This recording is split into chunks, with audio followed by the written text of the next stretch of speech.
السلام علیکم ورحمۃ اللہ۔ حاضرین جمعہ،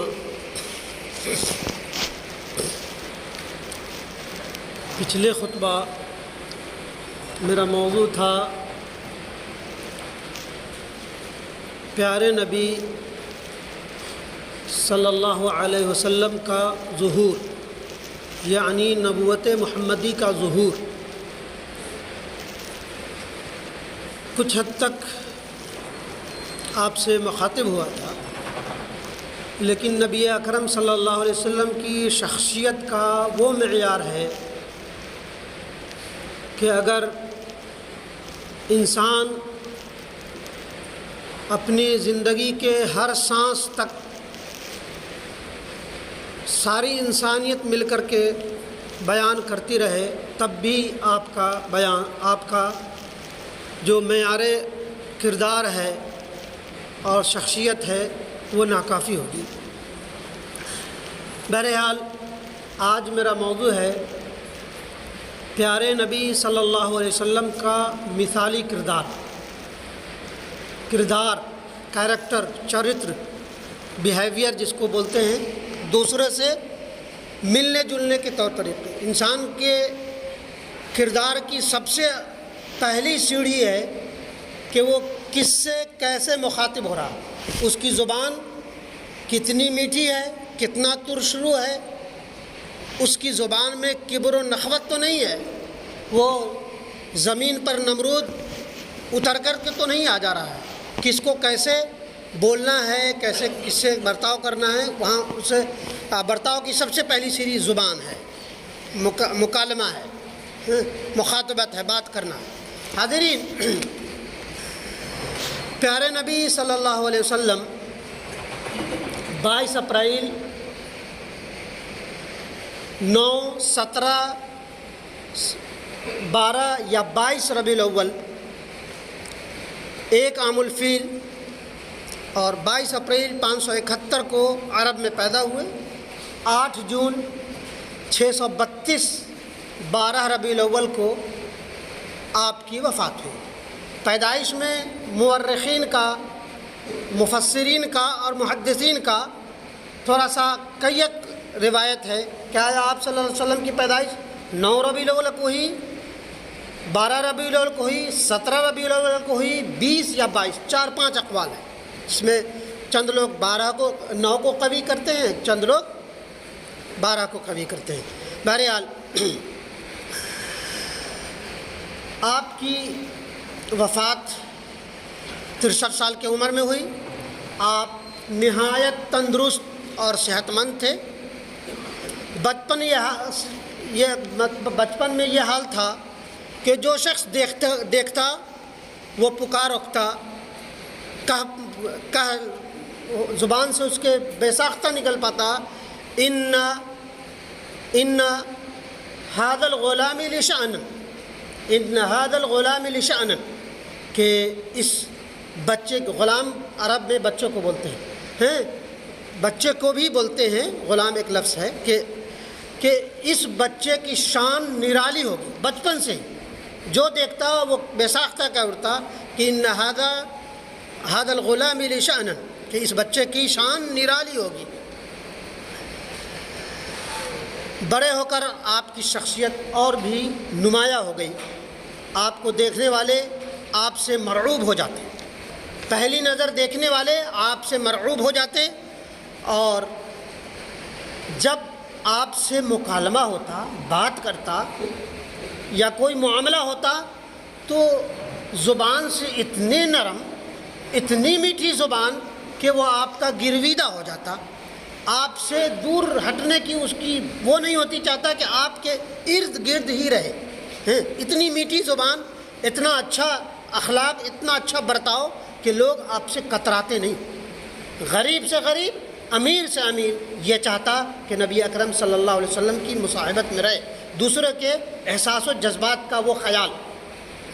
نبی اکرم صلی اللہ علیہ وسلم کی ایک بات کو انسان اگر آج پکڑ لے، میٹھی زبان، آپ کے کردار کی پہلی سیڑھی ہے میٹھی زبان۔ تھوڑے سے ابھی آگے حدیث کا تذکرہ ہوگا کہ نبی اکرم صلی اللہ علیہ وسلم نے کسی کو ترشرو دیکھا، کسی کے بیہیویئر میں کوئی کمی دیکھی تو کیسے نبی اکرم صلی اللہ علیہ وسلم کا معاملہ تھا. تو چاہیے کہ زبان کو انسان میٹھی کرے، کبھی کبر و نخوت اپنے اگل بغل میں بھڑکنے نہ دے. آپ کی زبان سے یہ نہ آوے کہ میں فلاں ہوں یا تم فلاں ہو. ایک غلام ہے تو وہی برتاؤ کرو یا ایک حکمراں کے پاس. ایسا نہیں ہے کہ حکمراں کے پاس آپ کی زبان میں لکنت ہو جائے. آپ کسی غریب کو دیکھو تو پل پڑو. نبی اکرم صلی اللہ علیہ وسلم نے مردود کہا ہے ویسے شخص. بہرحال نبی اکرم صلی اللہ علیہ وسلم بلندی کے اعلیٰ ترین مثال پر تھے. داؤد بن حسین کا بیان ہے کہ عرب کے لوگ عام طور پر یہ کہتے ہوئے سنے گئے کہ محمد بن عبداللہ اس شان سے جوان ہوئے کہ آپ اپنی قوم میں سب سے بااخلاق، پڑوسیوں کی خبرگیری کرنے والے، حلیم، بردبار، صادق، امین اور جھگڑے سے دور رہنے والے، فحش گوئی اور دشنام ترازی سے پرہیز کرنے والے. اسی وجہ سے آپ کی قوم خواہ وہ یہود ہو، نصارہ ہو، مشرک ہو، آپ کو الامین کہہ کر کے پکارتے تھے. الامین کے معنی سچا، صادق کہہ کر کے پکارتے تھے نبی اکرم صلی اللہ علیہ وسلم کو. خصائص کبریٰ جلد نمبر 1 صفحہ نمبر 91. 25 سال کی عمر میں جب آپ نے حضرت خدیجہ رضی اللہ عنہا، ایک عظیم ترین خاتون اور اس وقت کی سرمایہ دار خاتون، تاجر خاتون، آپ کی شخصیت سے اس قدر مرعوب ہوئیں، اس قدر امپریسڈ ہوئیں کہ آپ نے نبی اکرم صلی اللہ علیہ وسلم کو نکاح کا خطبہ بھیجا. نبی اکرم صلی اللہ علیہ وسلم نے اس بات کو لے کر کہ آپ بیوہ ہیں، پہلے 2 شوہر دیدہ ہیں، 2 شادیاں ہو چکی تھی، دونوں فوت ہو گئے تھے. آپ نبی اکرم صلی اللہ علیہ وسلم نے 25 سال کی جوانی میں آپ نے 40 سال کی بیوہ خاتون سے شادی کی. اور اس وقت نبی اکرم صلی اللہ علیہ وسلم کے خطبہ نکاح میں حضرت ابو طالب رضی اللہ عنہ نے بڑی تاریخی جملے عطا کیے تھے. حضرت عبداللہ نے خطبہ نکاح پڑھتے ہوئے کہا تھا: عن ابن اخی محمد ابن عبداللہ لا یؤذن به رجل الا رجع به شرفا ونبلا وفضلا وعقلا وهو الله بعد عقله نبأ عظیم وخطر جلیل. کہ میرے بھتیجے محمد بن عبداللہ کا مقابلہ، موازنہ یا محاسبہ جس سے بھی کیا جائے، نبی کہ میرے بھتیجا محمد بن عبداللہ کا موازنہ جس شخص سے بھی کیا جائے وہ شرافت میں، نجابت میں، بزرگی میں، عقل میں سب سے بڑھ جائے گا. 25 سال کی عمر میں نبی اکرم صلی اللہ علیہ وسلم ابھی نبوت نہیں ملا، 40 سال میں نبوت ملی تھی. بے ساختہ حضرت ابو طالب کی زبان سے یہ بات نکلی تھی کہ میرے بھتیجا کا موازنہ جس شخص سے بھی کیا جائے، شرافت میں، نجابت میں، عقل میں، فہم میں، بردباری میں، حلمت میں، ہر چیز میں میرا بھتیجا اول آئے گا، اس کا کوئی ثانی نہیں ملے گا. سارے واقعے کو چھوڑ کر آپ ان سب چیزوں کو شادی سے پہلے نبی اکرم صلی اللہ علیہ وسلم تھوڑا بہت اپنی زندگی گزارنے کے لیے تگودو کرتے تھے. شادی کے بعد نبی اکرم صلی اللہ علیہ وسلم نے اس معاملے کو بھی چھوڑ کر آسمان، زمین اور دنیا کی کائنات پر غور و فکر کرنے لگے. نبی اکرم صلی اللہ اسلام کی سب سے عبقریت نبی اکرم صلی اللہ علیہ وسلم کی پیدائش کے بعد اور ان کے عقل اور پختگی کے بعد سب سے پہلا وہ تھا فکر، ریسرچ، غور و فکر. پہاڑ پر، زمین پر، آسمان پر، اور اسی چیز کو کرتے رہے، غور و فکر کرتے رہے، جب آخر کار برسوں کی جستجو، 1 سے 40 سال تک کی جستجو. نبی اکرم صلی اللہ علیہ وسلم پیدائش سے بھی عالم عار کے تھے، جوانی ہوئی تو اس قدر جوان ہوئے کہ بتایا گیا، اور جب حجت تمام جستجی اور تمام ہوئی تو نبی اکرم صلی اللہ علیہ وسلم کی سچائی کی دریافت ہو گئی تو پیغمبر اسلام کی زندگی کے معنی ایک حدیث کے مطابق یہ کہا جائے گا۔ اس کا اندازہ کرنے کے لیے صرف یہ حدیث کافی ہے۔ انسان اپنی کردار کو، اپنی چرتر کو، اپنے کیریکٹر کو درست کرنا چاہے تو ایک حدیث کافی ہے۔ نبی اکرم صلی اللہ علیہ وسلم نے فرمایا امرنی ربی بتسع، امرنی ربی بتسع خشیۃ اللہ فی والعلانیۃ والکلمۃ، سر وعلانیۃ وکلمۃ الغضب والخفاء والقصد والفقر والغنى وأن أسلم من قطعني وعفي عن حرمني وعفو عن من ظلمني وأن يكون صمتي فكرا ونطقي ذكرا ونظري عبرة۔ میرے رب نے مجھے 9 باتوں کا حکم دیا ہے۔ میرے رب نے، میرے معبود نے مجھے 9 باتوں کا حکم دیا ہے، کھلے اور چھپے میں، کھلے اور چھپے میں، ہر حال میں اللہ سے ڈرتا رہوں، کھلے اور چھپے میں، تنہائی میں ہو تب، لوگوں کے سامنے ہو تب آپ کا چرتر ایک ہو، آپ کا کردار ایک ہو۔ ایسا نہیں کہ آپ تنہائی میں ہو تو کچھ آپ کا کردار الگ ہے، لوگوں کے سامنے ہو تو آپ کا کردار الگ ہے، بچوں کے ساتھ ہو ایک سا کردار ہو، ایک توازن ہو۔ پھر کہا کہ ڈرتا رہوں، غصہ میں ہوں یا خوشی میں، ہمیشہ انصاف کی بات کروں، غصہ میں ہوں یا خوشی میں ہوں، ہمیشہ انصاف کی بات کروں۔ عام طور پہ غصے میں انسان اپنا توازن کھو بیٹھتا ہے۔ نبی کہ میں غصہ میں ہوں چاہے خوشی میں ہوں، ہمیشہ انصاف کی بات کروں۔ انصاف ایک ایسا وہ ہے کہ نبی اکرم صلی اللہ علیہ وسلم نے اس امت کو امت وسط بتایا ہے کہ تمام امتوں پر یہ امت گواہ ہے۔ یہ بات اور ہے کہ ہم میں عدل نہیں، ہم نا انصافی کے پیکر ہیں۔ آپ نے نہ زبان سے آپ منصف ہیں، نہ اپنے عمل سے منصف ہیں۔ جو آپ کے قریب ترین آپ کے ساتھ وہ دوسرا انصاف، دور ہے تو دوسرا انصاف، وہ ہے تو وہ یہ دوسرا۔ کہا کہ میں خوشی میں ہوں یا ناراضگی میں ہوں، ہر حال میں انصاف کی بات کروں۔ نمبر 3، محتاجی اور امیری میں اعتدال پر قائم رہوں۔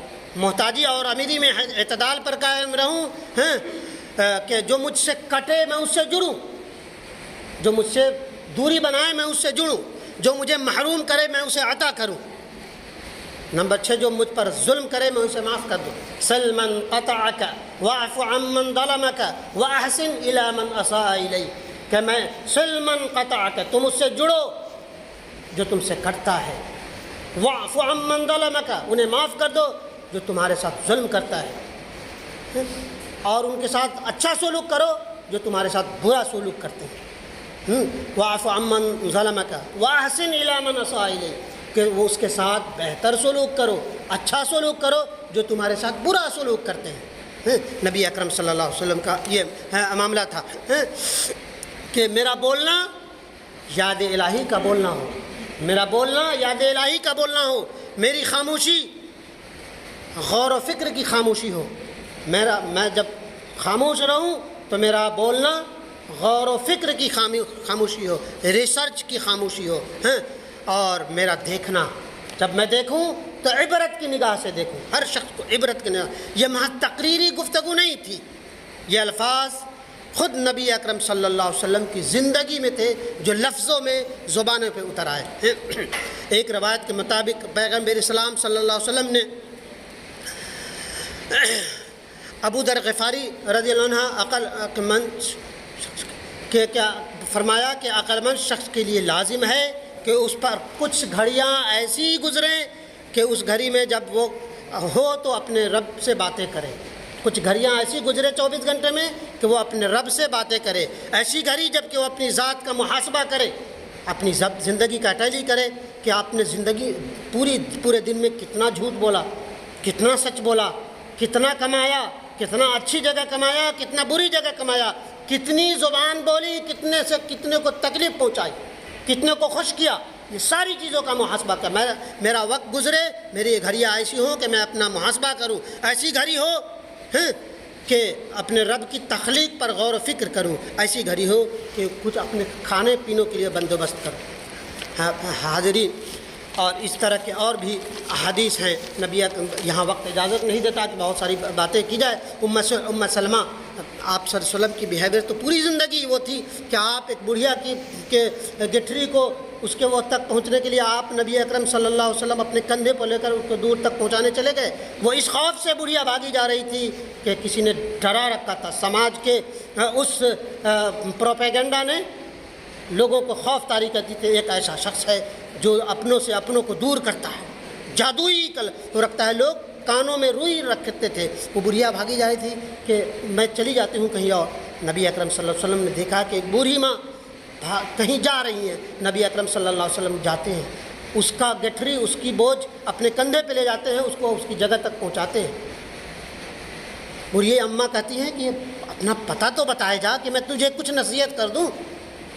کہتے ہیں کہ بس میں آپ کا سامان پہنچا دیا، بس مجھے اجازت دیجیے۔ بہت اصرار کے بعد نبی اکرم صلی اللہ علیہ وسلم نے فرمایا، بڑھیا نے یہ بھی نصیحت کی بغیر کو کہ ایک شخص ایسا ہے جس کا نام محمد ہے، وہ ایسی ایسی باتیں کرتا ہے، اس سے بچ کے رہنا، تم بڑے اچھے بھلے انسان لگتے ہو۔ کہا کہ اماں میں ہی محمد ہوں۔ یہ تھا کردار نبی اکرم صلی اللہ علیہ وسلم کا۔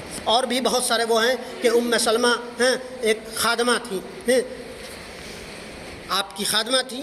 نبی اکرم صلی اللہ علیہ وسلم نے اسے کئی آواز دی کہ سلمہ ادھر پہنچو، ادھر آؤ، ادھر آؤ۔ وہ غفلت میں تھی۔ نبی اکرم صلی اللہ علیہ وسلم نہ کبھی ڈانٹتے تھے نہ پھٹکارتے تھے، اور بہت ضروری بات تھی۔ نبی اکرم صلی اللہ علیہ وسلم نے کہا کہ مجھے اگر قیامت کا ڈر نہ ہوتا تو مسواک لیے تھے، کہتا کہ میں اس سے تمہیں مارتا، مارا نہیں مارتا اگر قیامت کا ڈر نہیں ہوتا۔ حضرت ابو ذر غفاری رضی اللہ عنہ نے ایک بار ایک صحابی کو ابن اسود کہا کہ یا ابن اسود، اے کالے رنگ والے۔ نبی اکرم صلی اللہ علیہ وسلم وہیں پہ تھے، آپ نے یہ بات سنی تو بہت ناگوار ہوئے، کہا طف العام کہ پیمانہ کو پورا کرو، پیمانہ کو پورا کرو، یعنی سب کو ایک سا عزت اور احترام دو۔ یہ کیا تم کو کسی بات پہ، اور ایسی ہی ایک بات آپ کی نرمی اور آپ کی غریب پروری کی مثال پوری حدیث کی کتابوں میں بھری پڑی ہے۔ انشاءاللہ اگلے خطبات میں نبی اکرم صلی اللہ علیہ وسلم کے اور بھی جو چیزیں ہیں اسے بیان کیا جائے گا۔ یہاں وقت اجازت نہیں دیتا کہ اور بھی احادیث کو آپ کے سامنے بیان کیا جائے۔ بہرحال اللہ تبارک و تعالیٰ ہمیں اور آپ سب کو اپنا محاسبہ کرنے والا بنائے، نبی اکرم صلی اللہ علیہ وسلم کی زندگی سے سیکھنے والا بنائے۔ لقد کان لکم فی رسول اللہ اسوۃ حسنہ، کہ نبی اکرم صلی اللہ علیہ وسلم کی زندگی میں تمہارے لیے بہترین نمونہ ہے کہ جو کچھ رسول تمہیں دے اسے لے لو، جس چیز سے روک دیں اسے رک جاؤ۔ یہ سب کما ان فرمودات پر عمل کرنے والا بنائے، آمین یا رب العالمین۔